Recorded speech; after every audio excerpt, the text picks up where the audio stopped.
వైసీపీకి అనుకూలంగా ఉన్నటువంటి వాళ్ళ మీదన లేకపోతే వైసీపీకి నాయకుల మీదన కేసులు ఏవైతే ఉన్నాయో ఆ కేసులకి సంబంధించి వరుసగా నిన్న ఎదురు దెబ్బలు తగిలినాయి. డాక్టర్ ప్రభావతి రఘురామకృష్ణరాజు కేసులో నివేదిక ఇచ్చినటువంటి ఆవిడ వైసీపీ అనుకూలరాలన్నటువంటి కారణంగా ఆమె మీద కేసు నమోదైతే ఆమె వేసిన ముందస్తు బెయిల్ పిటిషన్ని కొట్టేసింది హైకోర్టు. ఇది నెంబర్ 1.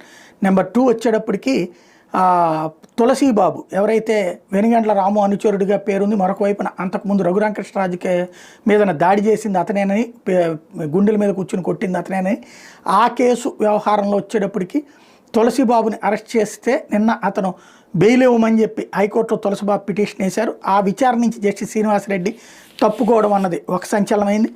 మరోవైపు ఏదైతే సజ్జల రామకృష్ణారెడ్డి సోదరులు వాళ్ళకి సంబంధించినటువంటి ఆస్తి ఏదైతే అక్రమ ఆస్తులు అంటూ అటవీ భూములు లాక్కున్నారన్నటువంటి అంశం